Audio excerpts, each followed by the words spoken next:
जय हिंद जय हिंद जय हिंद। क्या हाल चाल, क्या हाल चाल, कैसे है सबके सब। अगर मेरी आवाज आप सभी को साफ साफ सुनाई पड़ रही है, वीडियो भी साफ साफ दिखाई दे रही है, तो कृपया करके भारत माता की जय का नारा लगा देंगे अभी के अभी कमेंट सेक्शन के अंदर फटाफट। क्या बात है भाई, क्या बात है, क्या हाल चाल, कैसे है सबके सब, कैसे हो सबके सब। हाल चाल बढ़िया, हाल चाल बढ़िया। आज आज हम किस लिए एकत्र हुए हैं पता है? आज हम एकत्र हुए हैं जैसा कि आपसे प्रॉमिस किया गया था कि वर्क पावर एनर्जी के बाद हम लोग प्रीवियस ईयर सवाल करेंगे। बहुत सारे बच्चों की शिकायत थी। शिकायत तो क्या थी बेटा, फॉर्मेट ही यही है कि मैं मजबूरन आपको कॉन्सेप्ट ही दे पाता हूं क्लास टाइम लिमिट के अंदर, सवाल उतने नहीं हो पाते हैं क्लास के अंदर, इसलिए मैं ऐसे प्रैक्टिस सेशन बीच बीच में लाता रहूंगा, ठीक है ना। तो आज हम वर्क पावर एनर्जी तक के जितने भी क्वेश्चंस प्रीवियस ईयर के अंदर एनडीए में पूछे गए हैं उन सबका प्रैक्टिस सेशन लेकर के आ गए। वो लगभग 40-45 सवाल होंगे, ठीक है ना। सब लोग इन 40-45 सवालों को जब करेंगे तो प्लीज इस बात का ध्यान रखिएगा कि कॉपी और पेन आपके हाथ में होना ही चाहिए। सॉल्व तो करना है ना भाई, तो कॉपी और पेन आपके हाथ में होना ही चाहिए। और आपने जैसे ही सेशन कंप्लीट होगा तो चाहे 40 सवाल थे, 45 सवाल थे, आपके जितने भी सही थे वो आपने जरूर मेंशन करने हैं कमेंट्स के अंदर, ठीक है ना भाई। कमेंट्स के अंदर आपने जरूर मेंशन करने और बिल्कुल ऑनेस्टली मेंशन करने हैं। अगर ज्यादा गलत हो गए तो भी कोई दिक्कत नहीं है, सीखने तो हम आए हैं ना, और सीख के तो हम जाएंगे ही, ठीक है ना। तो इसलिए पीवाईक्यू सेशन उन बच्चों को बहुत हेल्प करने वाला है जिनकी रिवीजन में कुछ कमी है या जिनके कॉन्फिडेंस में कुछ कमी है। आप देखोगे कि ये सेशन करने के बाद आपका कॉन्फिडेंस नेक्स्ट लेवल पर चला गया है।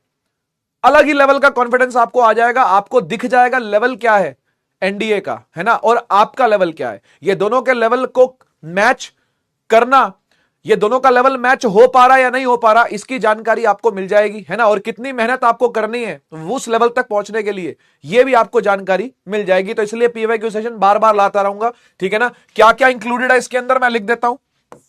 तो यूनिट्स वाला पूरा पार्ट इसमें इंक्लूडेड है।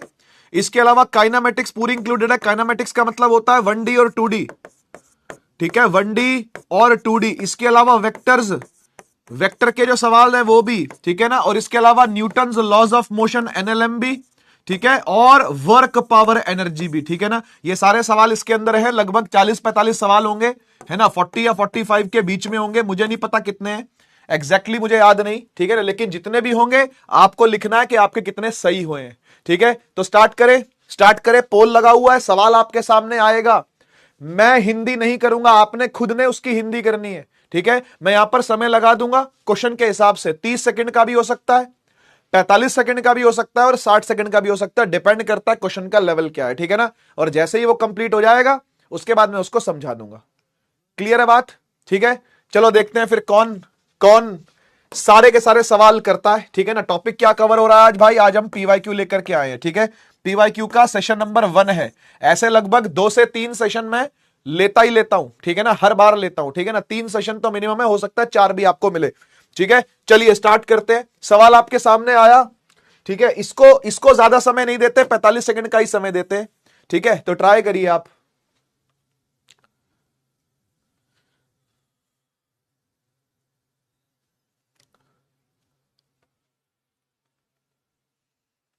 ट्राई करिए।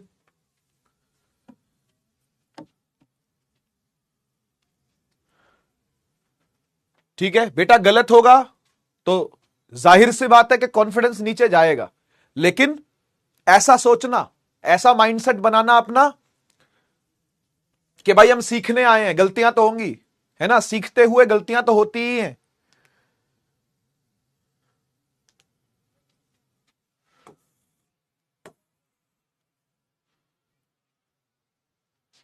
तो गलत भी हो तो कोई समस्या नहीं है, कोई परवाह नहीं, ठीक है। सीखने आए हैं, सीखेंगे।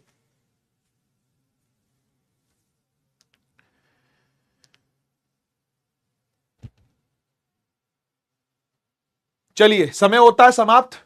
पूछता है कि फ्रिक्शन फोर्स एक कांटेक्ट फोर्स है और जबकि मैग्नेटिक फोर्स एक नॉन कांटेक्ट फोर्स है। क्या यह सच है या झूठ है? जी हाँ, ये ऑलवेज ट्रू है, ये आंसर है इसका। जी हाँ, ये बिल्कुल हमेशा के लिए ट्रू है ना। ऐसा मत समझना कि भाई और किसी चीज पर ये वेरी करेगा या डिपेंड करेगा, ये आंसर है इसका, ठीक है। 72.93 बच्चों ने सही जवाब दिया है। समीर, पार्थ, अक्षरा, मदरा, प्रिंकल, दिव्यांशु, राव साहब, आदित्य, मानव, सुरेंद्र, ठीक है। नेक्स्ट सवाल पर चलते हैं, ठीक है, फटाफट से ऐसे ही सवाल देता जाऊंगा आपको, ठीक है ना। एक और 45 सेकंड का सवाल है ये।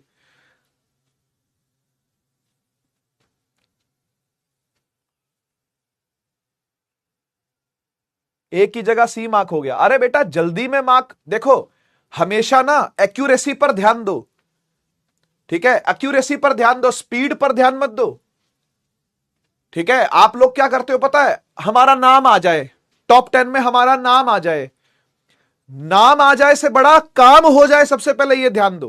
काम होगा तो नाम होगा ना, ठीक है। तो पहले काम पर ध्यान दो कि भाई काम सही होना चाहिए, हमारा काम गलत नहीं होना चाहिए, ठीक है ना। नाम के चक्कर में काम ना डुबाना, नहीं तो फिर नाम पक्का डूब जाएगा, ये ध्यान रखना भाई, ये लाइफ लेसन दे रहा हूं आपको।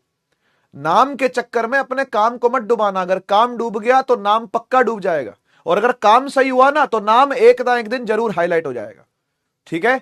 तो एक्यूरेसी पर ध्यान दें, स्पीड पर नहीं, ठीक है।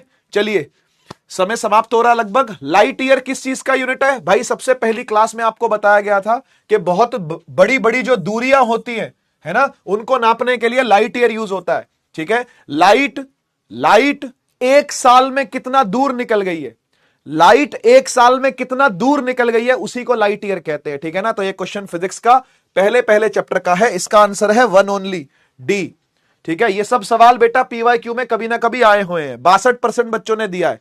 देखो भाई जल्दीबाजी में गलत मत करो, जल्दीबाजी में गलत मत करो, नाम के चक्कर में काम खराब नहीं होना चाहिए, ठीक है। नाम के चक्कर में काम खराब ना हो जाए, एक्यूरेसी पर ध्यान दें, स्पीड पर नहीं, ठीक है। एक्यूरेसी पर ध्यान दें, स्पीड पर नहीं, एक्यूरेसी पर ध्यान दें, स्पीड पर नहीं।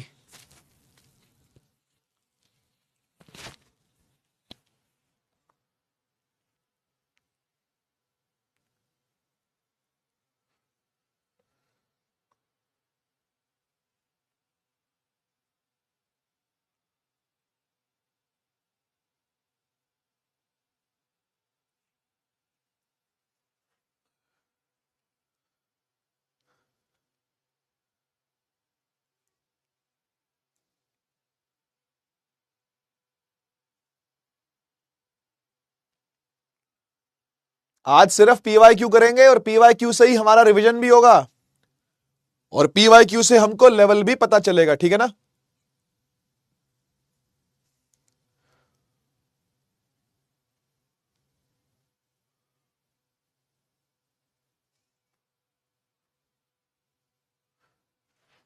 चलिए समय समाप्त। कह रहा है वेट और मास किसी भी ऑब्जेक्ट के जो होते हैं वो न्यूटन लॉज ऑफ मोशन से डिफाइन होते हैं, तो which of the following is true. देखो भाई वेट का जो फॉर्मूला है वो m इंटू जी ही होता है भाई, है ना। हमने जब एलिवेटर पर प्रॉब्लम्स करी थी तब हमने इस चीज को देखा था, जैसे फोर्स बराबर ma होता है, तो वहीं से ये आया है। देखो वेट एक फोर्स होती है, मास तो मास कांस्टेंट होता है, और एक्सेलरेशन ही एक्सेलरेशन ड्यू टू ग्रेविटी होती है, तो mass is constant, mass is constant, mass is a constant of proportionality, ठीक है ना। तो वेट वेट असल में डिपेंड कर रहा है किस पर, जी पर, लेकिन मास आके उसको कांस्टेंट बना देता है बेटा, है ना। मास आके क्या बना देता है, इसको कांस्टेंट बना देता है, mass is constant. B option सही है, ठीक है। काफी सारे बच्चों ने सही दिया है आंसर, नाम एक बार देख लो बेटा अपने अपने, ठीक है ना। चलो आगे बढ़ते हैं।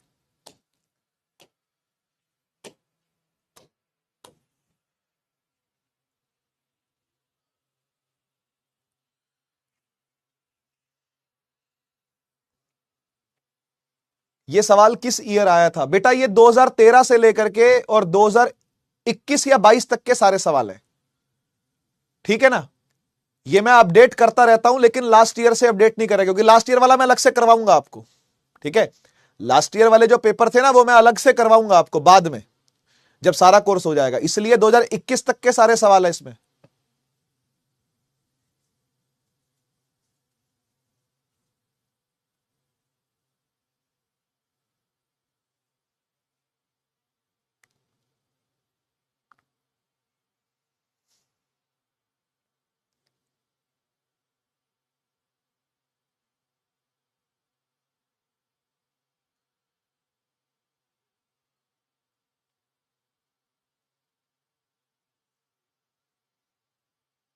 चलिए भाई समय समाप्त।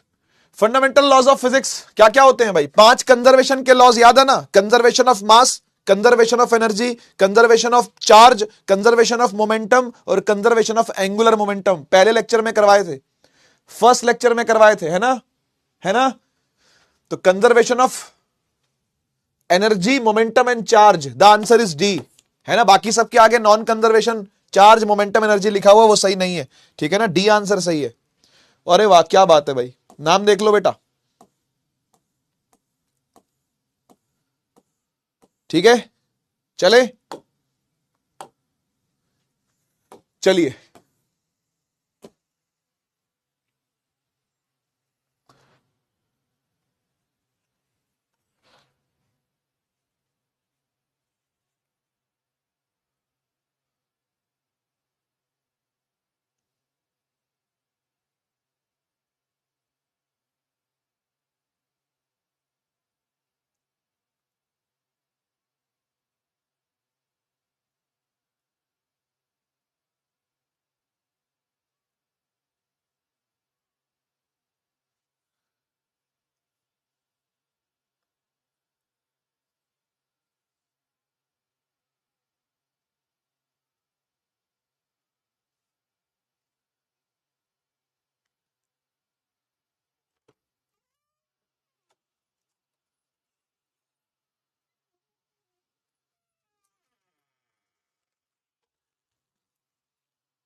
चलिए भाई, समय हुआ समाप्त और पोल हुआ बंद। देखो क्या कह रहा है, कह रहा है work is set to be 1 joule. Work 1 joule कब होता है? देखो वर्क का फॉर्मूला है force into displacement, cos theta भी होता है आगे, लेकिन यहां पे कंसिडर करने की कोई खास जरूरत है नहीं, है ना?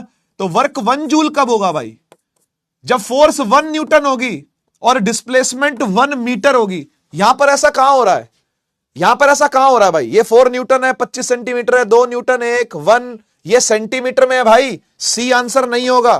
कुछ बच्चे यहां पर सी सी सी स्पैम कर रहे हैं, वो सोच रहे हैं कि ये 1 और 1 दिया है तो बस मल्टीप्लाई कर दो। बेटा सेंटीमीटर है वो, यूनिट कौन चेक करेगा? आपको लगता है कि ये जो सवाल एनडीए देता है ये फिजिक्स पूछने के लिए देता है? नहीं, फिजिक्स से ज्यादा तो ये यूनिट पूछता है आपसे, इसलिए यूनिट की क्लैरिटी आपको होनी चाहिए। इसका आंसर बनता है ए। कैसे? देखो, अगर हम फोर्स को 4 न्यूटन रखें और डिस्प्लेसमेंट को 25 सेंटीमीटर रखें तो सेंटीमीटर को मीटर में कन्वर्ट करें कैसे? 100 से डिवाइड करके, हाँ या ना? 100 से डिवाइड करके, हाँ या ना? तो 100 से जब डिवाइड होगा बेटा ये अपने आप क्या हो जाएगा? मीटर में कन्वर्ट हो जाएगा। और 25 को काटो इससे, 4 से 4 से 4 कट गया, क्या आया? 1 आया कि नहीं आया? बताओ, 1 न्यूटन मीटर आया कि नहीं आया? यही तो 1 जूल होता है। क्या समझे बात को? इस 25 सेंटीमीटर को मीटर में चेंज करो, इस 25 सेंटीमीटर को मीटर में चेंज करो। यूनिट से खेलता खिलवाड़ करता आया है एनडीए, ठीक है? एनडीए जो है वो यूनिट से हर बार बहुत खिलवाड़ करता है भाई, तो इसलिए यूनिट्स का आपने खास ध्यान रखना है। ए आंसर है इसका। देखा, फंस गए ना, बहुत सारे बच्चे फंस गए इसमें। नाम देख लो अपने अपने।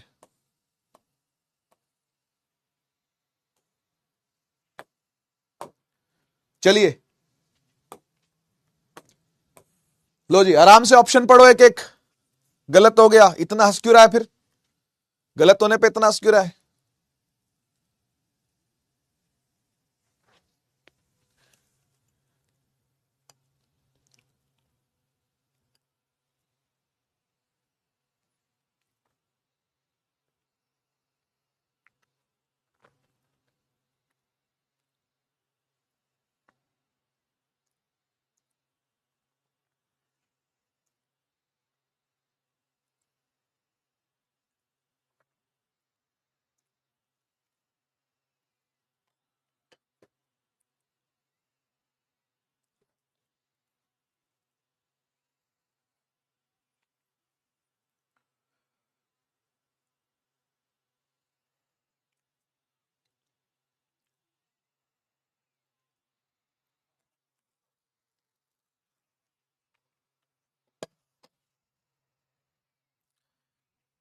हाँ भाई, समय समाप्त। कह रहा है uniform motion of a car, एक यूनिफॉर्म मोशन हो रहा है कार का अलोंग अ सर्कुलर पाथ, तो स्पीड में चेंज आएगा क्या? अरे जब यूनिफॉर्म मोशन हो रहा है तो स्पीड में चेंज थोड़ी ना आएगा। क्या वेलोसिटी में चेंज आएगा? हां आएगा, क्योंकि डायरेक्शन भी चेंज हो रही है ना। जब कोई चीज गोल गोल घूमती है बेटा तो उसकी डायरेक्शन भी तो चेंज होती है लगातार, या नहीं होती? अगर डायरेक्शन में चेंज आएगा तब तो वेलोसिटी में चेंज आएगा ही, क्योंकि वेलोसिटी वेक्टर है, ठीक है ना। क्योंकि वेलोसिटी एक वेक्टर क्वांटिटी है, और वेक्टर क्वांटिटी में अगर डायरेक्शन में चेंज आता है तो फिर वेक्टर क्वांटिटी बदल जाती है, इसलिए इसका आंसर बी है, इसलिए इसका आंसर बी है। चलो पकड़ पाए काफी सारे बच्चे, नाम देख लो, ठीक है। चलो लो इसका आंसर दो आराम से।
हाँ जी, समय हुआ समाप्त।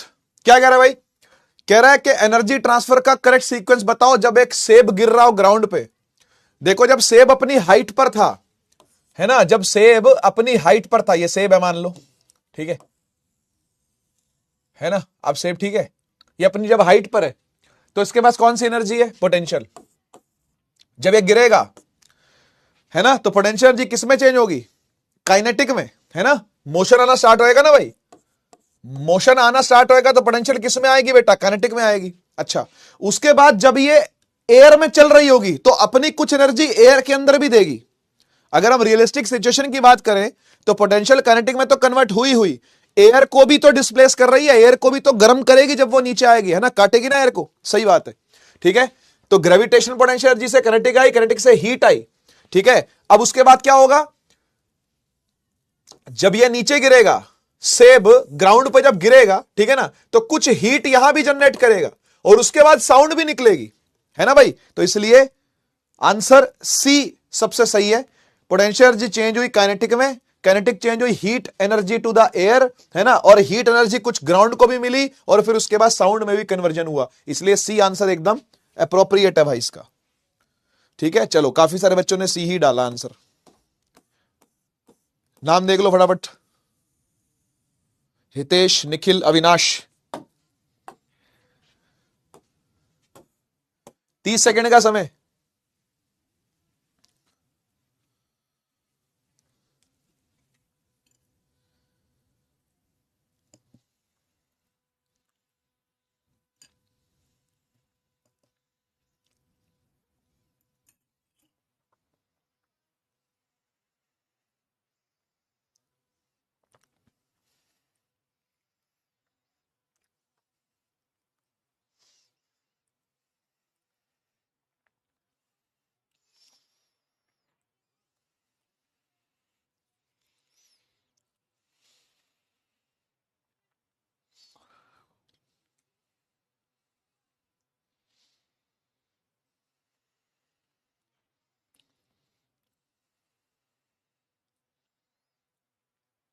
भाई पोल तो बंद हो गया।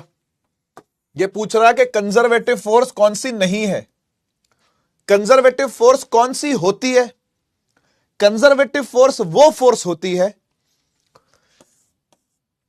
जो पोटेंशियल एनर्जी से जुड़ी हो।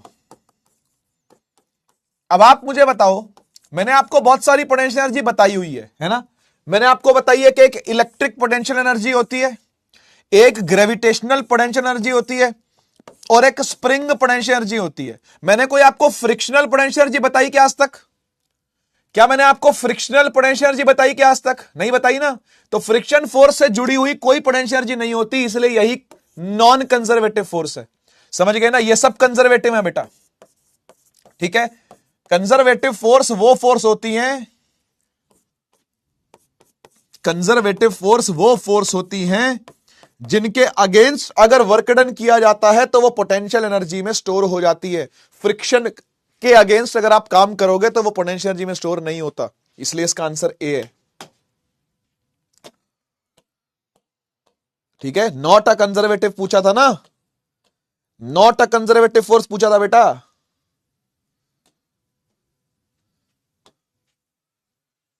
चलो इसको भी 30 ही सेकंड का समय देते हैं, ज्यादा नहीं।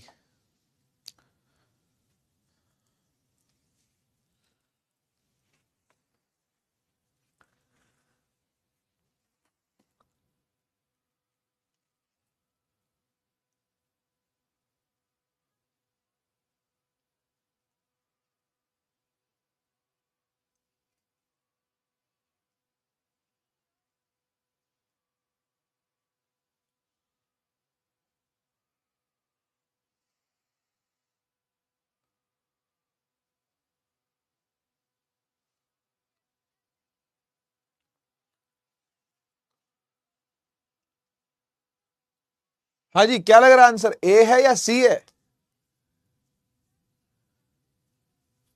चलो आओ देख लेते हैं। कह रहे एक नेगेटिव वर्क डन हो रहा है, तो कब होगा बेटा? एक नेगेटिव वर्क डन कब होता है? वर्क डन का फॉर्मूला है एफ एस कॉस थीटा, है ना। तो जब फोर्स लग रही हो आगे, डिस्प्लेसमेंट हो रही हो पीछे, है ना, इस प्रकार जब एंगल क्या बन रहा हो 180 डिग्री, जब एंगल बन रहा हो 180 डिग्री कॉस 180 डिग्री, तो फिर क्या आंसर आएगा भाई? माइनस में एफ एस आएगा नहीं आएगा भाई बताओ, है ना। माइनस में आएगा या नहीं आएगा? तो एंटी पैरेलल बोलते हैं ना इसको, है ना। अगर डिस्प्लेसमेंट इधर है और फोर्स इधर है तो दोनों क्या हुए? एंटी पैरेलल हुए या नहीं हुए? तो सी आंसर हो गया इसका। जब 180 डिग्री का एंगल होता है तो एंटी पैरेलल कहते हैं इसको, ठीक है। काफी सारे बच्चों का सही है, बढ़िया। नाम देख लो भाई। चलो आगे चले। चलो इसको 60 सेकंड का टाइम देता हूं, आराम से पढ़ो, ट्राई करो। थोड़ा सा न्यूमेरिकल बेस्ड है, वैसे इजी है, इतना मुश्किल नहीं है, लेकिन फिर भी 60 सेकंड का टाइम दे रहा हूं, कर लो।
चलो यार मैं कर देता हूं। देखो कह रहा है एक बॉल है जो कि रिलीज हुई है रेस्ट से, यानी ये यू 0 है, ठीक है। अब ये रोल होकर नीचे आ रही है ऐसे, ठीक है, और कह रही है कि 4 सेकंड में 100 सेंटीमीटर, 100 सेंटीमीटर का मतलब होता है 1 मीटर, ठीक है। तो 1 मीटर कवर कर लिया इसने, ये 1 मीटर है, ये डिस्प्लेसमेंट है 1 मीटर की, ठीक है। ये कवर कर लिया कितनी देर में बेटा? 4 सेकंडों में। तो आपको बताना है which of the following is the correct value of angle theta. ये थीटा की वैल्यू आपने बतानी है क्या होगी। देखो क्या करेंगे, इतना ध्यान रखो कि जब मैंने आपको वेक्टर बताया था तो मैंने आपसे कहा था कि इंक्लाइंड प्लेन के लिए अगर जी नीचे है ना, ग्राउंड से, तो ये नीचे एक्सेलरेशन लगाएगा ना, तो फिर ये वाला जो एंगल होता है, ये वाला एंगल, ये थीटा होता है, ठीक है। इस प्लेन के परपेंडिकुलर जो लाइन डलेगी, जो नॉर्मल लाइन डलेगी, उसके साथ जो इसका एंगल बनेगा वो थीटा होगा। यानी इसका एक कंपोनेंट अगर हम लें, वेक्टर के कंपोनेंट करने मैंने आपको सिखाए हुए हैं, अगर आपने वेक्टर वाला लेक्चर देखा हो जो रिकॉर्डेड डलवाया था, जी का थीटे के साथ जो कंपोनेंट बनेगा वो होगा जी कॉस थीटा, और जो अपोजिट बनेगा इस तरफ बनेगा वो होगा जी साइन थीटा। ठीक है, तो जब भी कोई चीज इंक्लाइंड प्लेन पर नीचे आएगी, सुन लीजिए, जब भी कोई बॉडी इंक्लाइंड प्लेन पर नीचे आएगी तो उसकी जो एक्सेलरेशन बनेगी वो जी साइन थीटा बनेगी। ठीक है, तो देखो u दिया है 0, डिस्प्लेसमेंट दी है 1 मीटर, एक्सेलरेशन दी है जी साइन थीटा, जिसको कह रहा है कि जी को ये ले लो 1000 सेंटीमीटर पर जो भी है ये ले लो। ठीक है ना, ऐसा कह रहा है ये। ठीक है, लेकिन हम इसको 10 ही ले लेते हैं, कोई दिक्कत नहीं, 10 साइन थीटा मान लो। ठीक है, और क्या बचा, टाइम। टाइम कितना है, टाइम है 4 सेकंड। तो कौन सी इक्वेशन लगाऊंगा भाई, s बराबर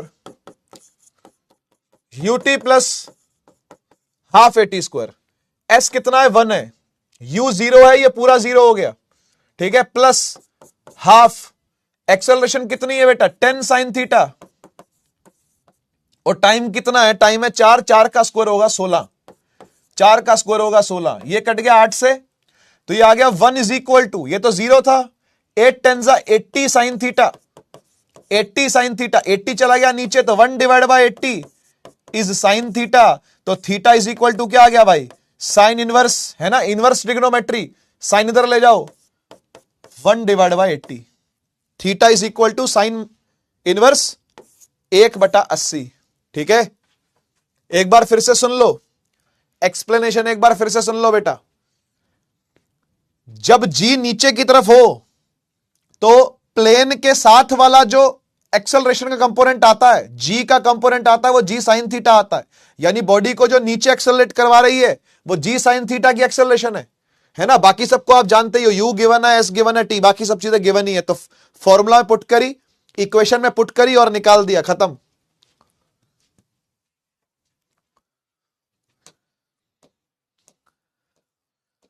ये बच्चे वो सारे, इनमें से कुछ बच्चे ऐसे दिख रहे हैं मुझको जिन्होंने पहले भी सही आंसर दिए हैं, है ना, हितेश, पुष्कर, आयुष, अलीशा, इनमें से कुछ नाम रिपीट हुए हैं। ठीक है, कोई बात नहीं, कोई बात नहीं, एक आधा सवाल तो ऐसा होता है भाई, है ना, जो थोड़ा सा हिला देता है मामले को।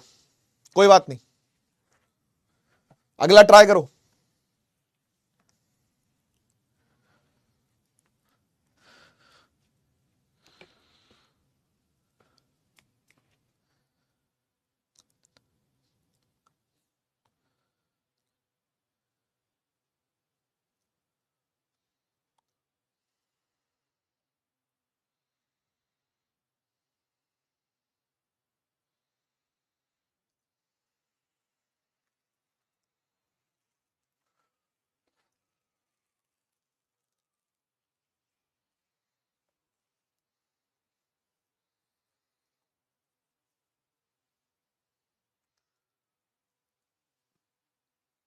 बेटा कंजर्वेटिव नॉन कंजर्वेटिव के बारे में अभी अभी मैंने कुछ बताया था आपको।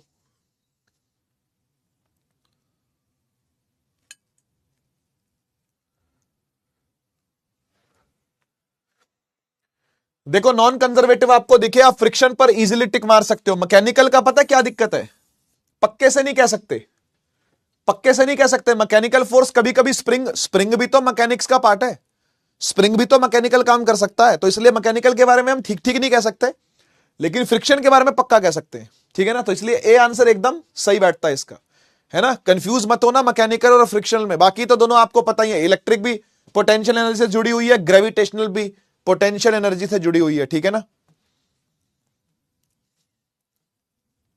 चलते हैं आगे। लो ये देखते, ये मैथमेटिकल सवाल है, मैथ्स आती होगी तो ये कर दोगे, मैथ्स आती होगी तो ये वाला सवाल आप कर दोगे।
हाँ जी, क्या सिस्टम है?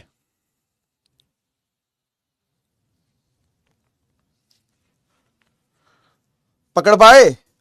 आओ देखो, कह रहा है an object is moving with uniform acceleration, it's initial velocity is u, after time t its velocity is v, the equation of the motion is v is equal to u plus at, the velocity along y axis, time along x axis, graph shall be a straight line। हाँ जी, देखो यार ये क्या कह रहा है, ये कह रहा है कि y पर हमने v रख दिया और x पर हमने t रख दिया, है ना, यही बोल रहा है ना, वेलोसिटी रख दी y पर और टाइम रख दिया कहां पर, x पर, ठीक है। तो v is equal to u plus at को कैसे लिख सकते हैं, देखो लाइन के फॉर्म में कैसे लिख सकते हैं, लाइन की इक्वेशन लिखनी आती है। v is equal to u plus at को कैसे लिख सकते हैं बेटा, y is equal to m x plus c. क्या ये इक्वेशन पढ़ी है पहले? क्या ये लाइन की इक्वेशन पहले पढ़ी है या नहीं पढ़ी? आप लोगों ने पक्का पढ़ी है भाई, कोई झूठ नहीं बोलेगा, कोई झूठ नहीं बोलेगा। y बराबर एम एक्स प्लस सी पढ़ा है कि नहीं पढ़ा, है ना। ये m क्या होता है, ये m होता है स्लोप, और ये c क्या होता है, ये होता है इंटरसेप्ट। तो c is u and m is a, यानी ये स्लोप की बात हो रही है ना, और ये y एक्सिस पर इंटरसेप्ट की बात हो रही है, ठीक है। इंटरसेप्ट एट y एक्सिस होता है ये, यानी ऐसा बन रहा है ये, तो this is u, y intercept, ठीक है, यही है y इंटरसेप्ट। तो with y intercept as u, C option सही है इसका। कल ही पढ़ा है, अच्छा, अरे वाह, चलो मेजॉरिटी तो पकड़ पाए।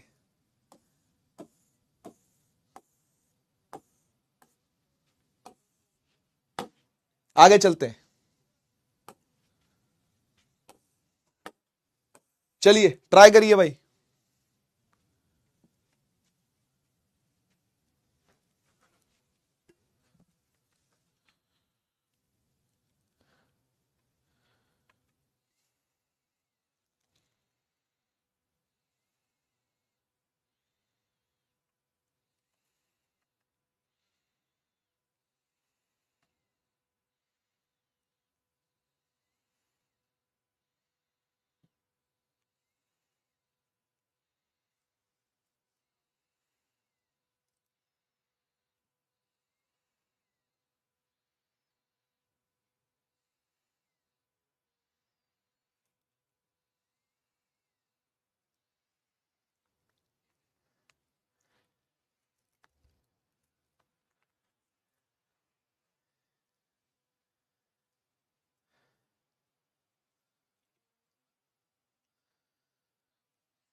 चलो जी, पोल हुआ समाप्त। कह रहा है consider the following velocity time graph, which of the following is the value of average acceleration from 8 second से 12 सेकंड। 8 सेकंड से लेके 12 सेकंड के बीच में वेलोसिटी नीचे आ रही है भाई, है ना, वेलोसिटी कहां आ रही है, नीचे आ रही है। तो आप स्लोप निकाल लो ना इसका, इसका स्लोप भी निकाल सकते हो आप चाहो तो, ठीक है, क्योंकि एक्सेलरेशन निकालनी है। तो वीटी का स्लोप आपको एक्सेलरेशन देता तो है, इसका स्लोप निकाल लो, यानी पी बाय बी कर लो, पी बाय बी कर लो। पी कितना है, ये परपेंडिकुलर हो गया ना, पी थीटा के सामने वाला परपेंडिकुलर होता है और नीचे वाला ये बेस होगा, तो परपेंडिकुलर कितना है भाई, 8 माइनस 4, और बेस कितना है 12 माइनस 8, ठीक है।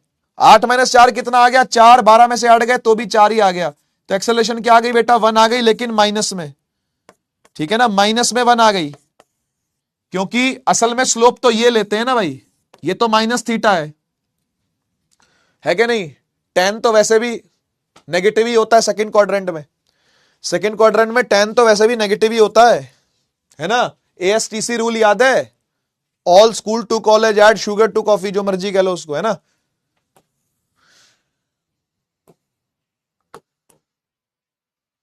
चलो बढ़िया, मेजॉरिटी बच्चे पकड़ पाए हैं। लो जी, ये आसान है, ये कर दोगे, टाइम भी दे रहा हूं काफी करने के लिए, करो।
हाँ जी, इजी है सवाल तो बहुत।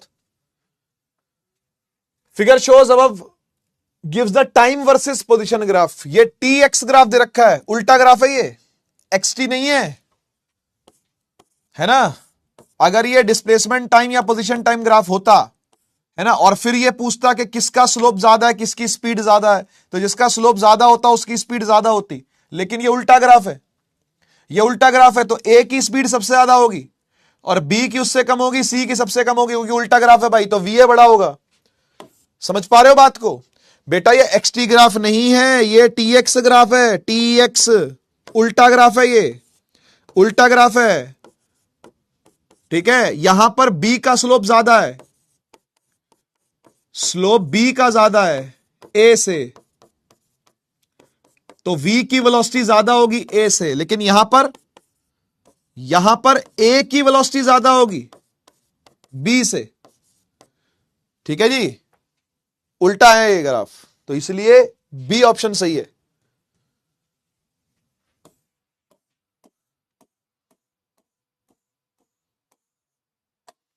चले आगे।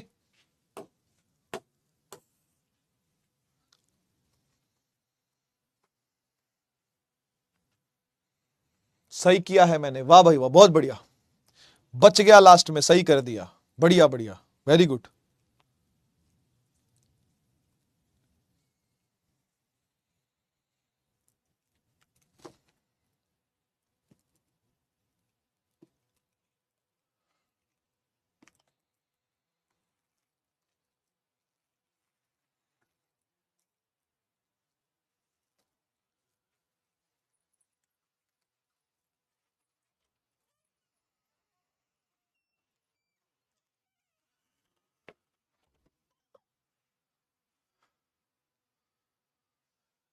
बेटा करेक्ट होने पर ध्यान देना, जल्दी में गलती करने पर ध्यान मत देना, मतलब जल्दी में गलती नहीं करना, ठीक है ना। आपका आंसर सही होना चाहिए।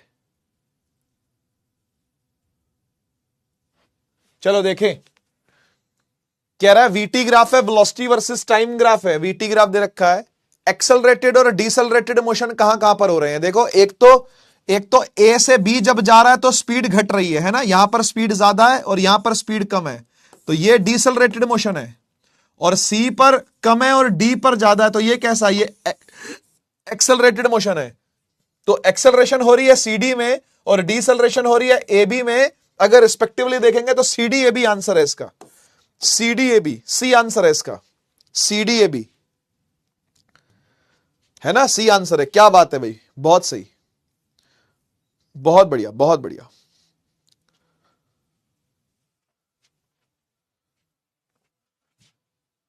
चलो करो भाई।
हाँ जी, पोल हुआ समाप्त।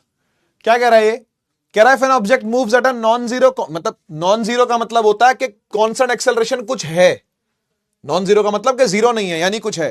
For a certain interval of time the distance covered in that time क्या होगा। यार देखो देखो, डिस्प्लेसमेंट होती है UT plus half eighty square, सही है, ये होती है ना। तो अब वो कह रहा है कि एक्सेलरेशन तो कांस्टेंट है, ठीक है ना। अच्छा, यू अगर जीरो भी हो जाए तो भी तो डिस्प्लेसमेंट हाफ एटी स्क्वायर तो होगी, है ना, और उसमें से हाफ और एक कांस्टेंट है, हाफ भी कांस्टेंट है और ए भी कांस्टेंट है, तो डिस्प्लेसमेंट किसके प्रोपोर्शनल हो गई बेटा? टाइम के स्क्वायर के, है ना। तो लिखेंगे क्या? डिपेंड्स ऑन इनिशियल वेलोसिटी, नहीं, इंडिपेंडेंट ऑफ इनिशियल वेलोसिटी। ठीक है जी। और लीनियरली नहीं बढ़ती, ये कह रहा टाइम के साथ लीनियरली बनती है, बढ़ती है, नहीं बढ़ती भाई लीनियरली, है ना। डिपेंड्स ऑन इनिशियल डिस्प्लेसमेंट, नहीं जी, डिस्प्लेसमेंट के साथ भी कोई लेना देना नहीं है, ठीक है ना। तो इनिशियल वेलोसिटी के साथ डिपेंडेंसी नहीं है, ठीक है। जीरो भी हो जाएगा तो भी वैसे ही बढ़नी है, वो जैसे बढ़ रही थी, जैसे बढ़ रही थी वैसे ही बढ़ेगी बेटा। या एक बात को समझो, यहां पर जो डिस्टेंस है या जो डिस्प्लेसमेंट है वो टाइम के साथ कंपेयर हो रहा है कि इनिशियल वेलोसिटी के रहते हुए भी क्या टाइम के साथ जो उसका रिलेशन है वो बदल जाएगा क्या? तो इसका आंसर है नहीं बदलेगा। जो बच्चे सोच रहे ना कि ए आंसर क्यों नहीं है इसका, वाई नॉट ए, हां बहुत सारे बच्चे होंगे जो बोलेंगे कि ए क्यों नहीं है। तो आप सवाल को ढंग से समझो। पहले सवाल आपसे यह पूछना चाह रहा है कि जो डिस्प्लेसमेंट का टाइम पर डिपेंडेंसी है, जो डिस्प्लेसमेंट का टाइम के साथ रिलेशन है, क्या वो यू पे डिपेंड करता है कि यू से इंडिपेंडेंट है? वो आपसे यह नहीं पूछ रहा कि डिस्प्लेसमेंट की कितनी वैल्यू है, क्या डिस्प्लेसमेंट की वैल्यू इनिशियल वेलोसिटी पे डिपेंड करती है नहीं करती? वो तो करती है, उसके लिए कौन मना कर रहा है? आप बात को समझ रहे हो? अरे डिस्प्लेसमेंट बराबर UT plus half eighty square है। अगर वो आपसे ये बोले, सुनिए सवाल का मतलब समझिए, अगर वो आपसे ये बोले कि डिस्प्लेसमेंट इनिशियल वेलोसिटी पे डिपेंड करती है, तो कौन गलत बोलेगा? तो कौन गलत बोलेगा? सब बोलेंगे हां करती है, इनिशियल वेलोसिटी फॉर्मूले के अंदर है, इनिशियल वेलोसिटी फॉर्मूले के अंदर है, तो करती है डिपेंड, वो तो करती है डिपेंड वो। लेकिन वो ये कह रहा है कि डिस्प्लेसमेंट का टाइम के साथ रिलेशन जो है, डिस्प्लेसमेंट का जो टाइम के साथ रिलेशन है, क्या वो यू पर डिपेंड कर रहा है क्या? अरे नहीं कर रहा। समझ में आया? भविष्य पाठक जी पूछ रहे लीनियरली क्यों नहीं होगा? बेटा आपको लगता है कि ये एक लीनियर इक्वेशन है? ये क्वाड्रेटिक है बेटा, ये क्वाड्रेटिक इक्वेशन है। ये कैसा है? ये पैराबोला है। ये लीनियर लग रहा है क्या तेरे को? है बेटा, y is equal to X square, ये लीनियर बनेगा क्या? कैसी बातें कह रहे हो भाई, कैसी बातें कर रहे हो? ठीक है। If an object moves at a non zero constant acceleration for a certain interval of time, then the distance it covers in that time, जो टाइम के साथ उसका रिलेशन है वो चेंज नहीं होगा। ठीक है जी। काफी सारे नाम पहले भी देखे गए हैं, दिव्यांशु, वंशिका, गरिमा, निखिल, हितेश, श्रुतिका, राव साहब, है ना, अविनाश, पुष्कर, लगभग 10 में से 8 नाम, 8 या 9 नाम पहले भी देखे गए हैं। बढ़िया। ये शायद बेटा ग्रेविटेशन का सवाल आ गया, इसको छोड़ दो, स्किप कर दो, इसको मैं डिलीट कर देता हूं। लो जी, इसे अटेम्प्ट करो एक बार, इसे अटेम्प्ट करिए।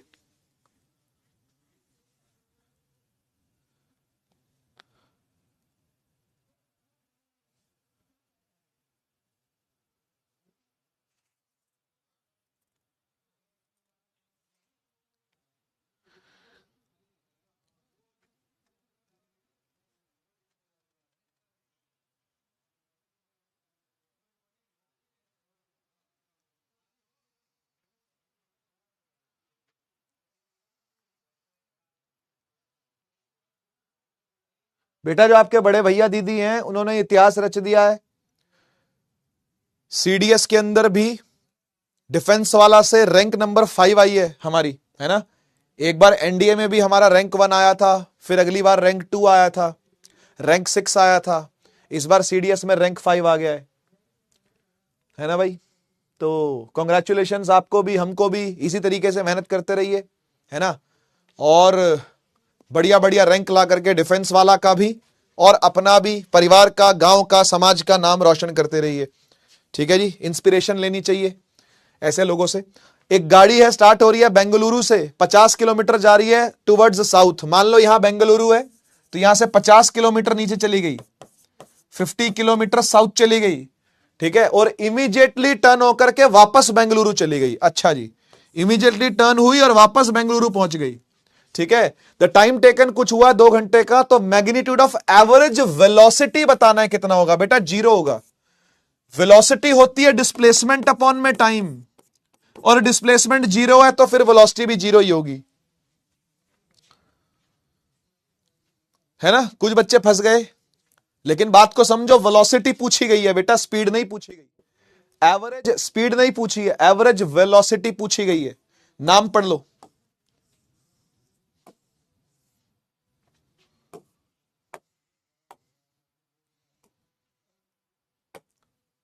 आसान सवाल है लेकिन कोई बात नहीं।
हाँ जी, क्या लग रहा है आपको? कह रहा है एक बॉल बाउंस ऑफ कर रही है ग्राउंड से, यानी वो नीचे आके ग्राउंड पे टकराई और उसके बाद यहां से बाउंस करके ऊपर चली गई।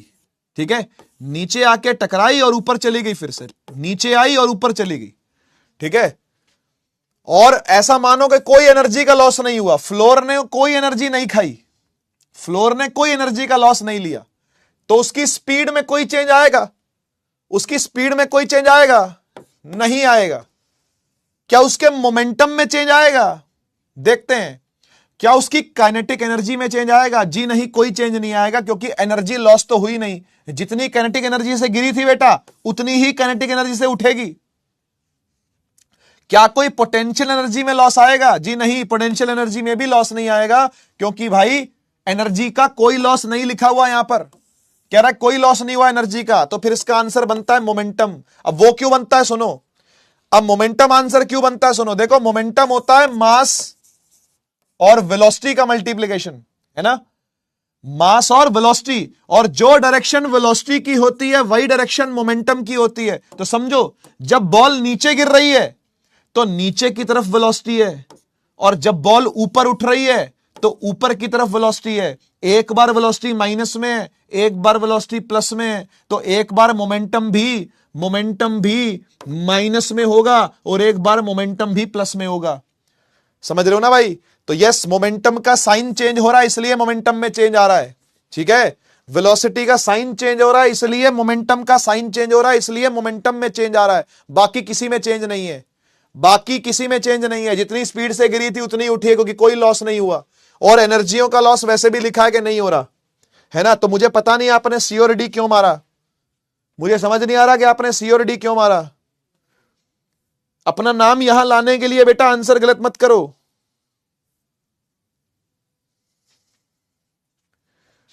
अच्छा, ये ट्राई करोगे क्या? चलो देखते हैं, करो ट्राई। प्रेशर का फॉर्मूला लग रहा है यहां पे, फॉर्मूला पता है प्रेशर का? फोर्स अपॉन में एरिया होता है। करो ट्राई।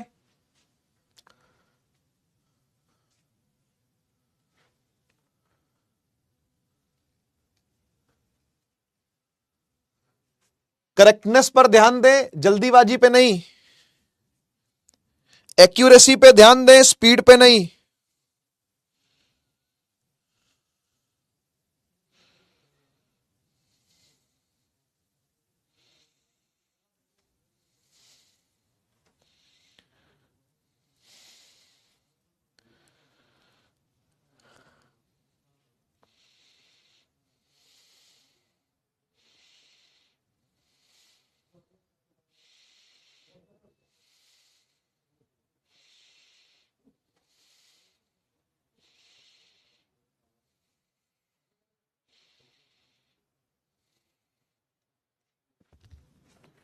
देखो बेटा क्या सवाल है ये। कह रहे बंदा है, एक पर्सन है, दोनों पैरों पर खड़ा है, ठीक है, और प्रेशर एक्सपीरियंस कर रहा है पी। अब वो कह रहा है कि उसने एक टांग उठा ली अपनी, सिर्फ एक ही पैर पर खड़ा है, तो अब वो कितना प्रेशर फील करेगा? अरे डबल फील करेगा, सीधी सी बात है। देखो प्रेशर होता है फोर्स अपॉन में एरिया। ठीक है, तो जितना उसका पहले वेट था वो दोनों पैरों पे डिवाइडेड था, दोनों पैरों का एरिया लग रहा था, लेकिन बाद में क्या हुआ, वेट तो उतना ही है लेकिन एरिया हो गया डिवाइड बाय 2, क्योंकि एक ही पैर है। अब पहले दोनों पैर थे तो ए एरिया था, अब एक ही पैर है तो ए बाय 2 हाफ एरिया हो जाएगा ना, और ये हाफ एरिया का 2 चला जाएगा ऊपर, है ना, तो ये 2 टाइम्स हो गया। सही बात है कि नहीं? अगर पहले प्रेशर पी था तो बाद वाला मान लो पी डैश है, तो पी डैश क्या हो गया, पी डैश हो गया 2 टाइम्स पी। सही है ना भाई? वेट अपॉन में एरिया क्या है, प्रेशर, वेट अपॉन में एरिया सब्स्टिट्यूट कर दिया प्रेशर से, तो प्रेशर आ गया डबल, डबल प्रेशर होगा। कोई बात नहीं, चलो ठीक है, कोई नहीं, हाफ प्रेशर नहीं होगा, डबल प्रेशर पड़ेगा। सोचो सोचो ये बात जरा, कि तुमको मैंने पनिशमेंट दे दी कि भाई तुमने 6 घंटे ऐसे खड़े रहना है हाथ ऊपर करके, ठीक है, उसके बाद मैंने बोला भाई एक काम कर, चल अब एक टांग पे खड़ा हो जा, तो जैसे ही आप एक टांग पे खड़े होगे आपको प्रेशर ज्यादा फील होगा या कम फील होगा? ऑब्वियसली ज्यादा फील होगा, डबल हो जाएगा प्रेशर, तो वो है।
Which of the following happens when a swing rises to a certain height from its rest position? तो भाई अगर एक स्विंग अपनी इस पोजीशन से इस पोजीशन पर गया है तो अपने आप तो जाएगा नहीं, किसी ने तो काइनेटिक एनर्जी लगाई है यहां पर, और वो काइनेटिक एनर्जी ही किस में चेंज हुई है बेटा, हाइट में, और क्या बन गई है, पोटेंशियल एनर्जी, है ना। तो काइनेटिक घटी है और पोटेंशियल बढ़ी है, सही है ना। काइनेटिक एनर्जी कम हुई है और पोटेंशियल एनर्जी ज्यादा हुई है, ठीक है। तो इस पोटेंशियल एनर्जी डिक्रीज हुई है, नहीं नहीं, काइनेटिक एनर्जी डिक्रीज हुई है वाइल पोटेंशियल इंक्रीज हुई है, जी हां, काइनेटिक एनर्जी घटी है, पोटेंशियल एनर्जी बढ़ी है, बी।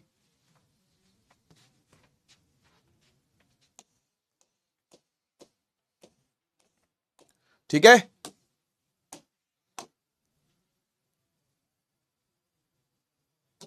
थर्टी सेकेंड्स का टाइम।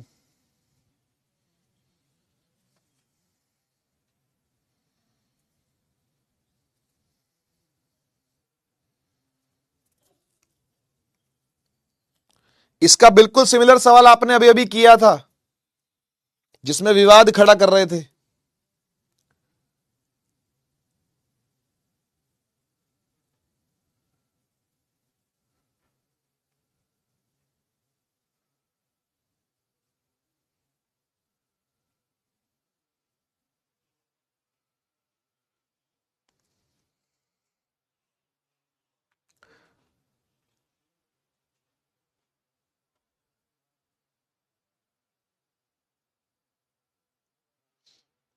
हाँ जी, क्या लग रहा है, क्या आंसर होगा?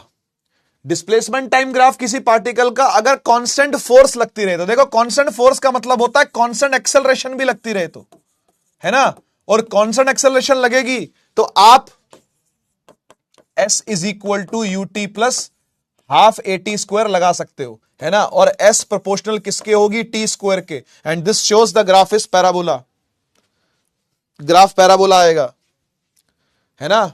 स्ट्रेट लाइन कैसे आ सकता है बेटा? अबे स्ट्रेट कैसे आ सकता है, एक्सेलरेटेड मोशन है। जब भी एक्सेलरेशन का ग्राफ आपने देखा था डिस्प्लेसमेंट टाइम, तो वो कैसा बना था, ऐसा नहीं बना था क्या? क्या constant acceleration non uniform motion नहीं होती क्या? तो नॉन यूनिफॉर्म मोशन का ग्राफ कैसा बनता है? नॉन यूनिफॉर्म मोशन का ग्राफ कैसा बनता है? स्ट्रेट लाइन बनता है क्या? कैसी बातें कर रहे हो भाई?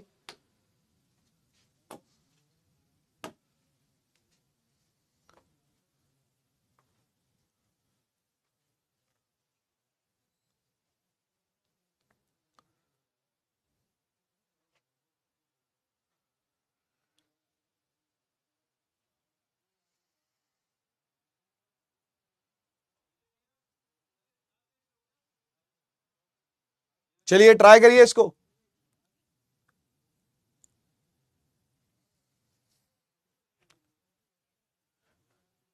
बेटा यूनिट में बहुत खेलता है, ध्यान से।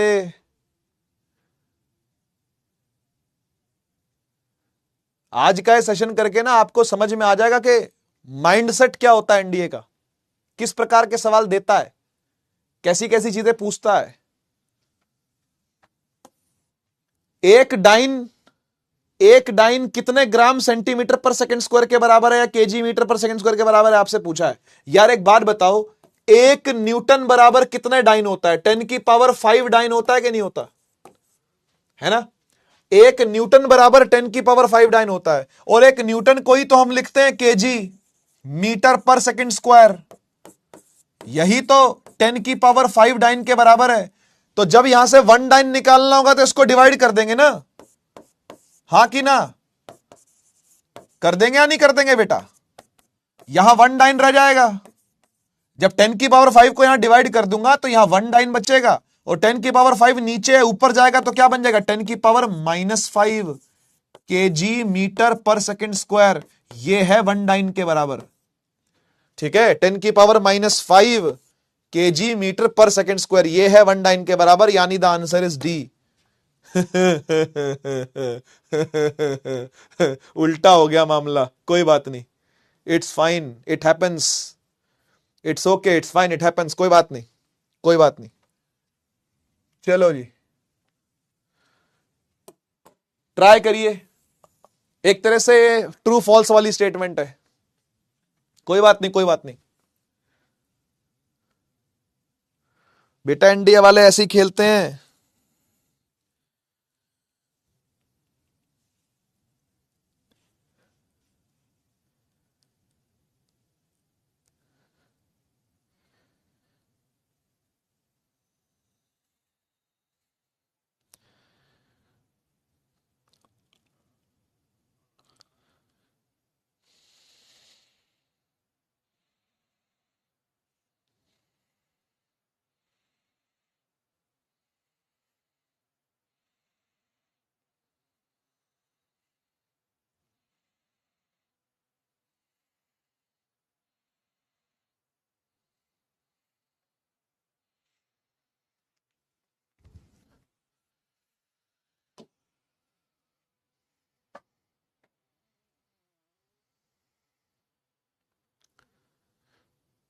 क्या लग रहा है? A body weighs less on a hilltop than on earth surface even though its mass remains unchanged। ये ट्रू बात है बेटा। जब भी हम हाइट पर जाते हैं, हिल के ऊपर चढ़ गए मान लो, ठीक है ना, तो हाइट आ गई ना, तो हाइट की वजह से ग्रेविटी घटती है। Statement 2 acceleration due to gravity होता है, बिल्कुल सही है भाई। हाइट बढ़ेगी तो एक्सेलरेशन ड्यू टू ग्रेविटी घटेगी, ये ट्रू बात है ना? ये तो आप जनरली भी आंसर कर सकते, आपको चाहे फॉर्मूला पता हो या ना पता हो, जनरली भी आंसर कर सकते हो आप इसको, है ना? दोनों स्टेटमेंट ट्रू है और दूसरी वाली करेक्ट एक्सप्लेनेशन भी है पहली वाली की, है ना? तो ए ऑप्शन सही है। चलो कोई नहीं, बढ़िया, ठीक है जी, नाम देख लो अपने अपने।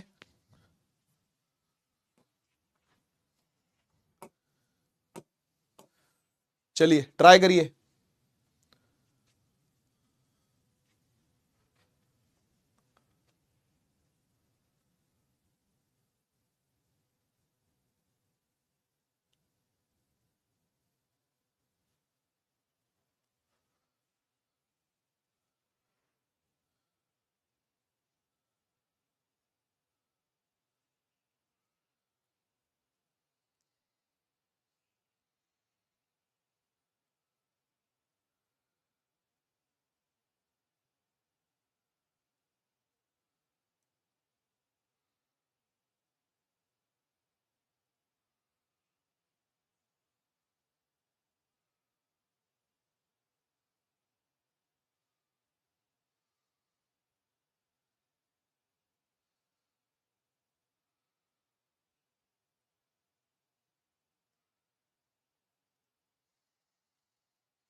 हाँ जी, सवाल क्या कह रहा है?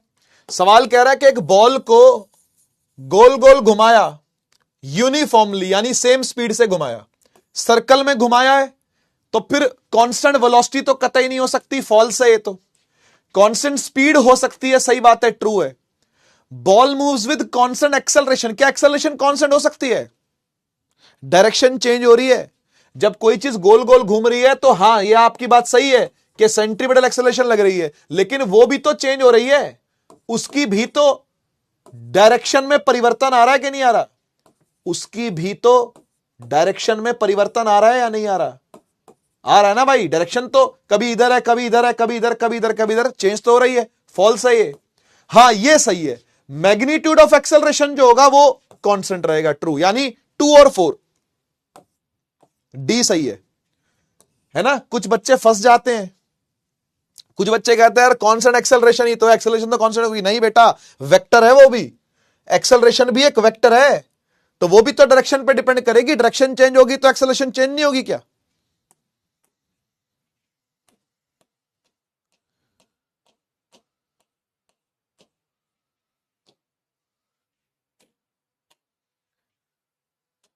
चलो ये 30 सेकंड के अंदर आंसर करो।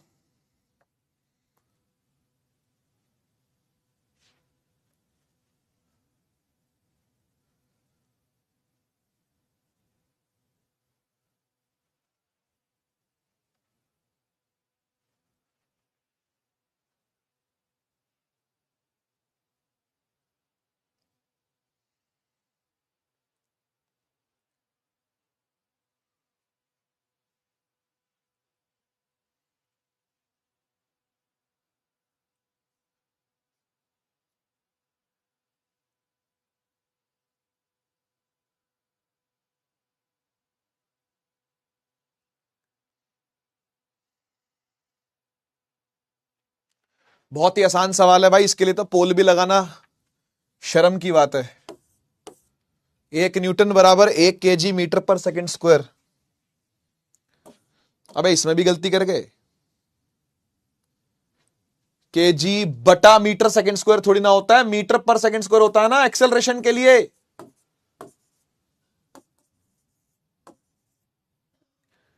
है ना? मास इंटू एक्सेलरेशन है ना, फोर्स।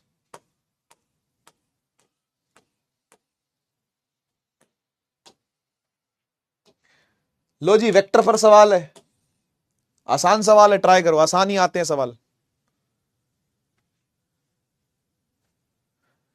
शिवानी पूछ रही है कितने क्वेश्चन हुए। बेटा ये तो आपको मुझे बताना चाहिए, आपको नंबरिंग लगानी है क्वेश्चनों की कि कितने सही हैं कितने गलत हैं, अपनी कॉपी पर, है ना? मुझसे क्या पूछ रहे हो कितने सवाल हुए, आपको पता होना चाहिए।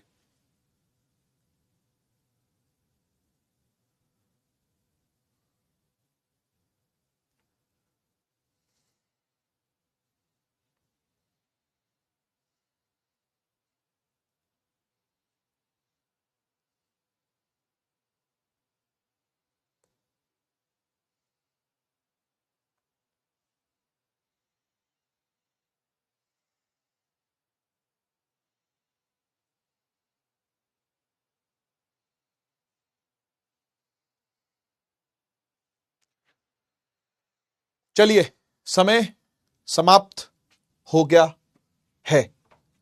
ये जो 4 न्यूटन वाली फोर्स है, अगर मैं इसको इस पॉइंट पर ले आऊं, क्योंकि वेक्टर्स कैन बी ट्रांसलेटेड, आपको पता है वेक्टर्स को हिलाया जा सकता है, तो इस वाली फोर्स को मैं यहां पर लगा दूं 4 न्यूटन, ऐसे ही इस F1 को भी आगे खिसका दूं यहां 3 न्यूटन, तो इनका जो रिजल्टेंट होगा वो 5 न्यूटन होगा ना भाई, खत्म बात।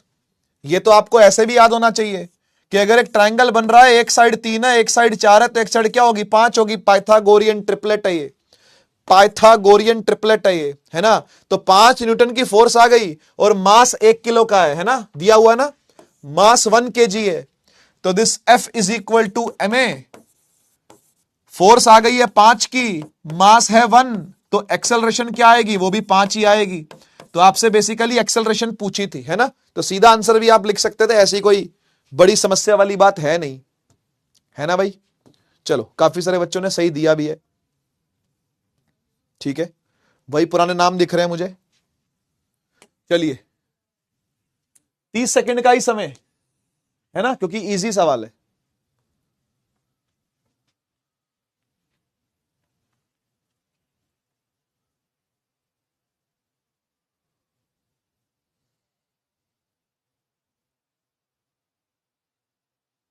सर मैं कॉमर्स स्ट्रीम का हूं, मैं 11वीं 12वीं के कौन से टॉपिक पढ़ूं कि अच्छा स्कोर कर पाऊं? बेटा जो मैं पढ़ा रहा हूं बस वही है ना, ऐसे अलग अलग थोड़ी बता सकता हूं।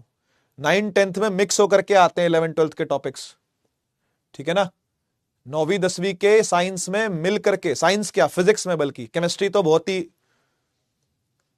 मतलब 9 10th लेवल की आती है, बायो भी 9 10 लेवल की आती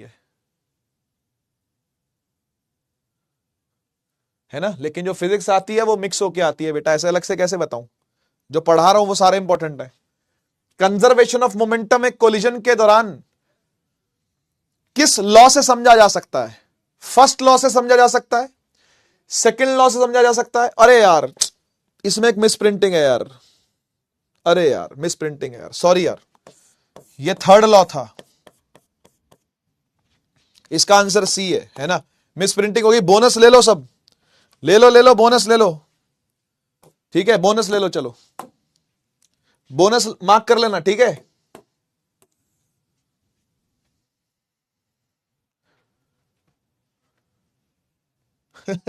कोई नहीं कोई नहीं, हो जाता भाई, कभी कभी गलती हमसे भी हो जाती है। फिजिक्स 10th तक की ही रहती है ना एनडीए में? नहीं बेटा, अगर 10th तक की रहती तो फिर ये बैच में फिजिक्स पढ़ा ही ना रहे होते हम। ठीक है।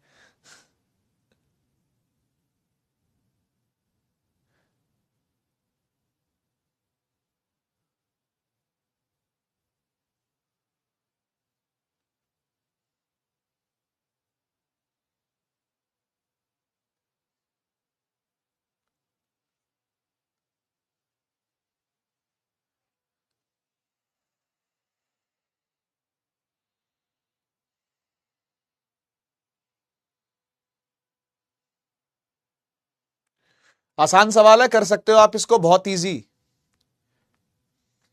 ये बहुत ही कॉमन सवाल है। और ये आपके साथ मोशन चैप्टर में डिस्कस किया गया था। कह रहा है एक मैन है जो कि ट्रेन में बैठा हुआ है और ट्रेन चल रही है 60 की स्पीड से, तो उसकी स्पीड ट्रेन के हिसाब से क्या होगी? भाई ट्रेन के हिसाब से तो 0 दिखेगी उसको। अगर वो नीचे फ्लोर को देखेगा और फिर अपने पैर को देखेगा तो क्या उसको पैर चलता हुआ दिखेगा क्या? है ना। अगर वो आस पड़ोस के पैसेंजर को देखेगा और खुद को देखेगा तो क्या पैसेंजर चलते दिखेंगे या खुद को चलता दिखेगा क्या? जीरो, जीरो रहेगा, है कि नहीं? है कि नहीं? तो इसलिए आंसर है डी।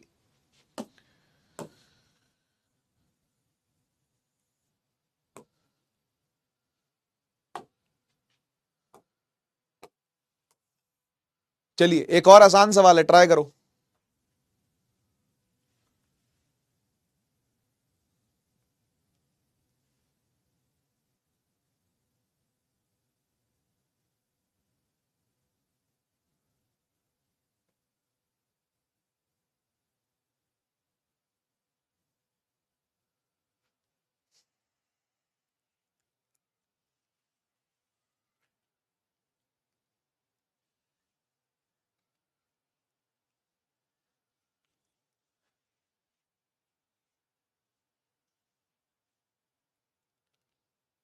देखो आसान सवाल है लेकिन सोच समझ के करना, गलत मार्क मत करना। इजी सवाल को गलत मार्क कराते हो तुम।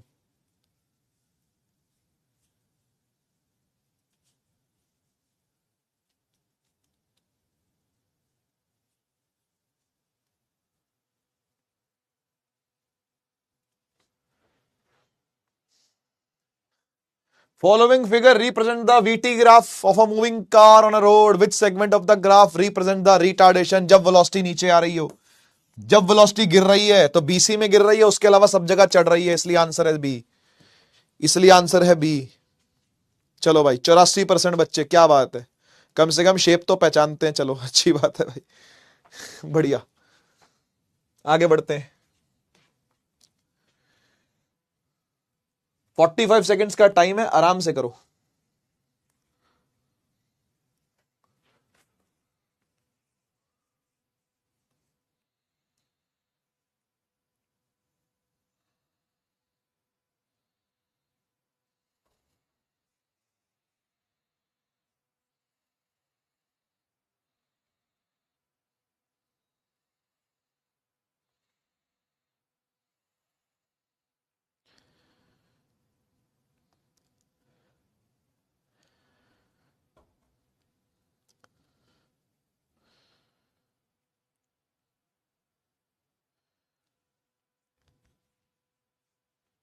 आराम से पढ़ के आंसर करना बेटा।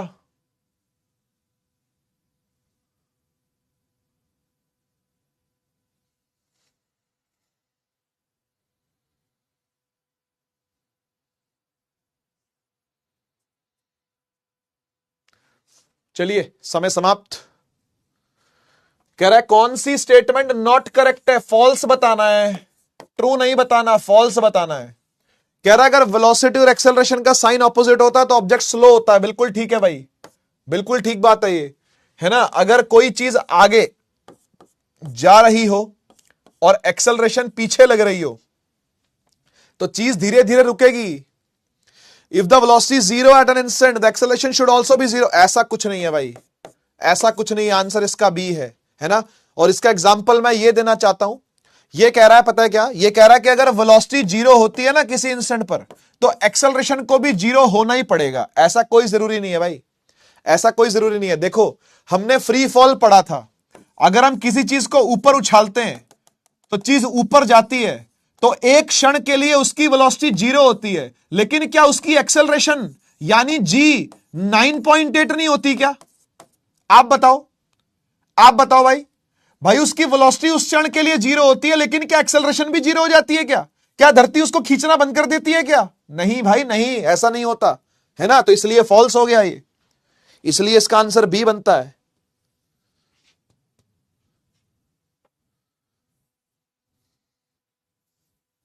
अबे क्या हो गया ये?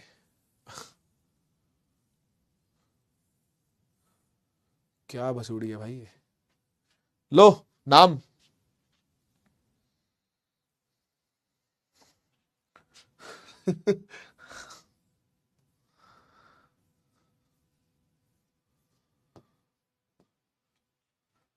चलो ओ भाई, इसके लिए पोल नहीं लगा रहा मैं। ऐसा यूनिट ऑफ एक्सेलरेशन क्या होता है? मीटर पर सेकंड स्क्वायर, एम बटा एस स्क्वायर। ठीक है, सबको ही आता होगा ये तो। यहां तो कोई गलती नहीं करोगे, यहां तो कोई गलती नहीं करोगे, यहां तो कोई गलती नहीं करोगे। चलो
ये केस आपके साथ डिस्कस किया गया था बेटा, आंसर इसका जीरो है ना। 70 किलो का एक आदमी है, लेकिन अगर लिफ्ट ब्रेक हो जाए, केबल उसकी टूट जाए, तो जब वो गिरेगा तो उसका वेट फील नहीं होगा। वेटलेसनेस की कंडीशन बोलते हैं इसको, इसे कहते हैं वेटलेसनेस। डी।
भाई बहुत आसान सवाल है।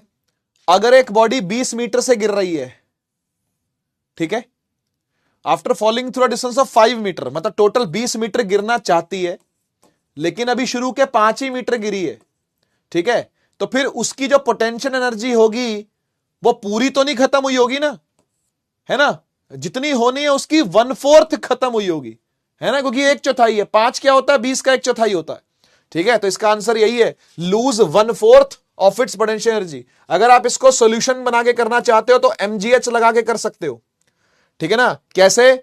जब ये पूरी हाइट पर था तो पोटेंशियल एनर्जी थी mg और 20, लेकिन जब ये इस हाइट पर आ गया तो पोटेंशियल एनर्जी हो गई mg, और ये हाइट कितनी बची बेटा, 15 बची ना, तो 15, है ना। अब दोनों को अगर आप डिवाइड कर दोगे, ठीक है, तो आपको पता चल जाएगा कि 1/4 ही है जो क्या हुई है, लॉस्ट हुई है, ठीक है ना, माइनस कर दोगे आ जाएगा निकल करके। तो जनरली बिना पेन उठाए भी ऐसे सवाल हो जाते हैं, है ना, कोशिश यही करा करो कि बिना पेन उठाए हो।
Mass of a particular amount of substance is the amount of matter present in it. सही बात है, ट्रू है ये। मास का मतलब यही होता है कि कितना मैटर भरा हुआ है किसी चीज में, वो वेरी नहीं करता प्लेस टू प्लेस, ये भी ट्रू बात है। Changes with change in gravitational force, नहीं जी, फोर्स के साथ चेंज नहीं होता वो, मास तो कांस्टेंट है तो वही का वही रहेगा, 1 and 2 only is the answer, ठीक है ना, चेंज नहीं करता। मेजॉरिटी बच्चे पकड़ पा रहे हैं, जब कांस्टेंट हो गया है तो फिर फोर्स के साथ चेंज नहीं करेगा वो, फोर्स के लिए तो वो कांस्टेंट होता है। 30 seconds.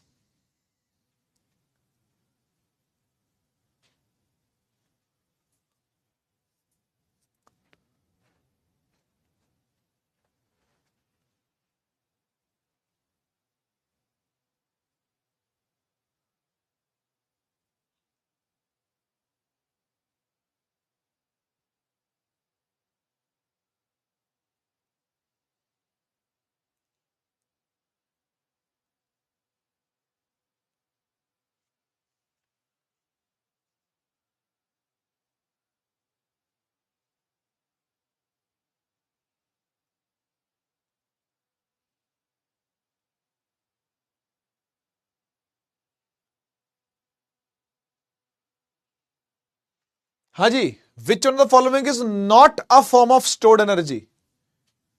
Not a form of stored energy यानी स्टोर्ड एनर्जी की फॉर्म नहीं है। देखो भाई, chemical energy, electrical energy, potential energy, ये सब स्टोर होती है, न्यूक्लियर एनर्जी स्टोर नहीं होती, ठीक है। पोटेंशियल कहां स्टोर होती है? तो भाई अगर आपने किसी चीज को हाइट पर रख दिया मान लो, है ना, या किसी स्प्रिंग को दबा दिया मान लो, तो ये उसके अंदर एनर्जी स्टोर ही तो कर रहे हो, उस बॉडी में वो एनर्जी स्टोर ही तो हो गई। तो पोटेंशियल एनर्जी स्टोर करने की चीज है।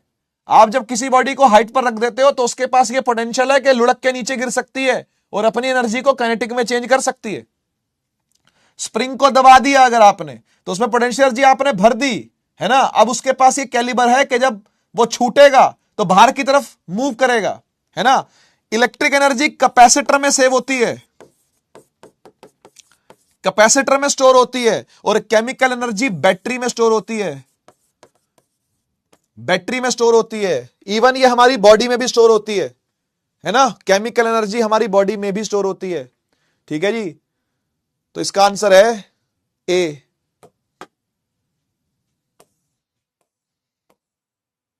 काफी सारे बच्चे हैं जिनका नाम मैं दोबारा देख रहा हूं, तिवारा देख रहा हूं, चौबारा देख रहा हूं, और मैं देखे ही जा रहा हूं।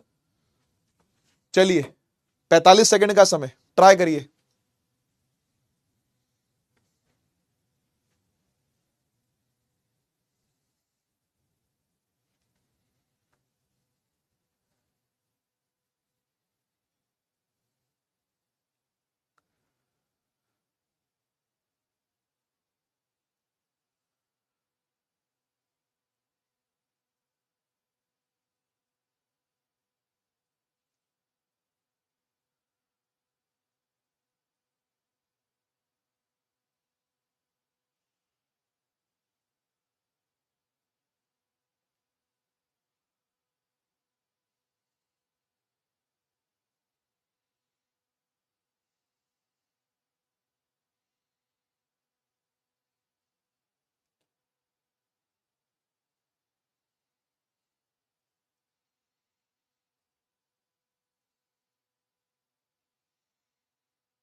हाँ जी, एक रेसिंग कार एक्सेलरेशन कर रही है एक स्ट्रेट रोड पर रेस्ट से, और स्पीड पकड़ती है 50 मीटर पर सेकेंड इन 25 सेकेंड।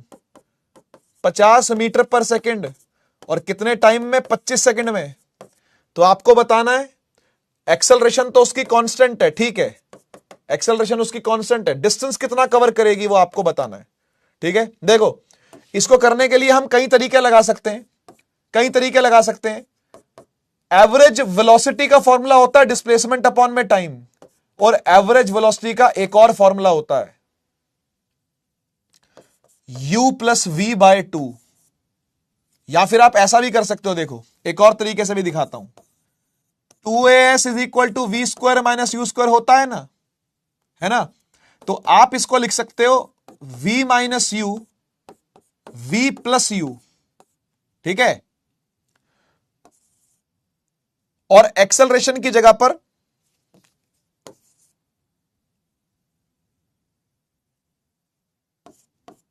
हम v minus u by t लिख सकते हैं। v माइनस यू से v माइनस यू कट गया, समझ रहे हो क्या कर रहा हूं? एक्सेलरेशन की जगह v minus u by t लिख सकते हैं ना, v माइनस यू से v माइनस यू कट गया, तो यहां पर क्या बचा? यहां पर बचा 2s by t is equal to v plus u. तो ये वाला फॉर्मूला भी यूज कर सकते हो आप, है ना। तो कर लेते हैं इसी को, 2 को नीचे ले जाता हूं और t को ऊपर, तो s इज इक्वल टू हो गया v plus you by two into T. ठीक है, v कितना है 50, u कितना है 0, और नीचे 2 है, और टाइम कितना है? टाइम है 25। ठीक है, तो आपने 50/2 इंटू 25 करना है, तो ये 25 हो जाएगा। 25 इंटू 25 कितना होता है? 625 होता है। 625 कहां पर है? ए पर है। ठीक है, समझ गए? हाथों हाथ फॉर्मूला बना लिया मैंने, नीड के हिसाब से हाथों हाथ फॉर्मूला बना लिया। देखो थर्ड इक्वेशन पता है ना आपको? हाँ पता है। V square minus u square को v minus u v plus u लिख सकते हैं क्या? A minus b, a plus b का आइडेंटिटी लगा दिया यहां पर। एक्सेलरेशन होती है v minus u by t, तो वी माइनस यू से वी माइनस यू मैंने काट दिया। ठीक है, अब जो बचा उसके अंदर चीजें पुट कर दी, 625 निकल के आ गया। पुष्कर, पांचाल, वासु, पार्थ, अलीशा, कुणाल, हितेश, वंशिका, आयास, ध्रुव, परमार सिंह।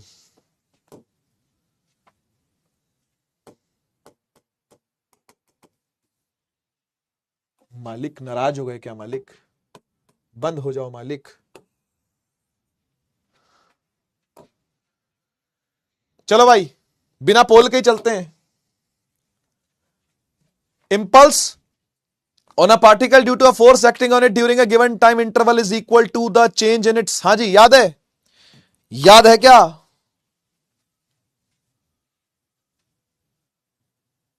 यार मैं तो सोच रहा था लीडर बोर्ड सब दिखाऊंगा तुमको आज,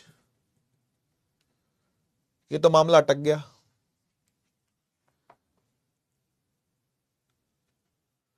छोड़ो छोड़ो। हाँ जी, ABCD आप ऐसे ही बता दो यार कमेंट में। है ना, उसके बाद टैली कर लेना, छोड़ो इस पोल को, हटाओ इस पोल को। क्या लग रहा है? हाँ सही है, सही है, बी मोमेंटम इसका आंसर है। इंपल्स होता है फोर्स इंटू टाइम, है ना, और force into time delta p के बराबर ही होता है। कैसे? Force is delta p by t, याद है?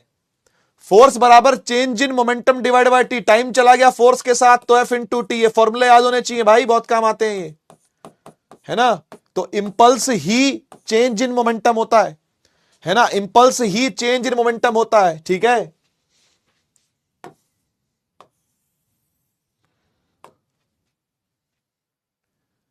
चलो जी, एक बार ट्राई करो, फिर मैं करता हूं, है ना। पहले आप यहां पर ABCD जो आपको लग रहा है वो लिख दो।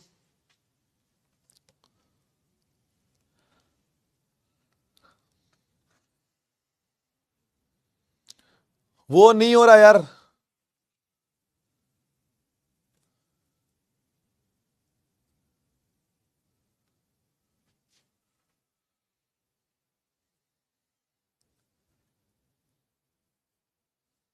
सी आंसर लिख रहे हैं बच्चे यहां पर। चलो देखा जाए, चलो देखा जाए। A ball is thrown vertically upward, एक बॉल को ऊपर उछाला है, ठीक है, कितनी स्पीड से? 25 की स्पीड से। अब आप बोलोगे सर नहीं 25.2 है, अरे क्या फर्क पड़ रहा है, नजदीकी आंसर निकाल के टिक कर देंगे।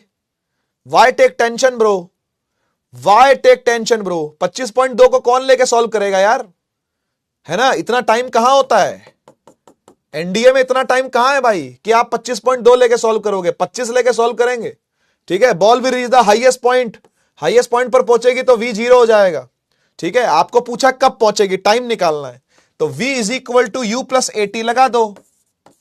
v कितना है? 0 है, u कितना है? 25 है, एक्सेलरेशन कितनी होती है? 10 होती है, और टाइम आ गया t, है ना। इसको माइनस ले लो, माइनस में 10, है ना, तो यहां से आ गया 10t इज इक्वल टू 25, और t is equal to 25 by 10, कितना आ गया बेटा? 2.5 आ गया। हो गया मैच, समझ रहे हो ना। सीखने को मिलता है ऐसे सवालों से, इसलिए ऐसे सवाल अपने को करने चाहिए। ये मेरे ख्याल से लास्ट क्वेश्चन है जी, बिल्कुल लास्ट सवाल है ये।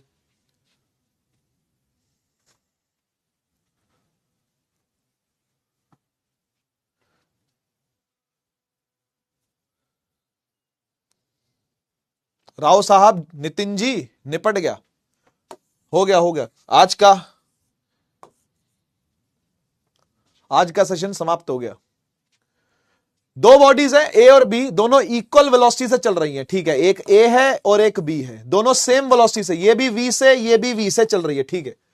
कह रहे जो मास बी का है वो ए का डबल है। ओहो अच्छा, जो बी का मास है, जो बी का मास है वो ए से डबल है, यानी अगर ए का मास m है तो बी का मास 2m है, ऐसा कह रहा है ना। मास बी का डबल है ए से, तो फिर जो मोमेंटम आएगा ऊपर वाले का वो mv होगा, और जो नीचे वाले का आएगा वो 2mv होगा, यानी डबल होगा, डबल होगा।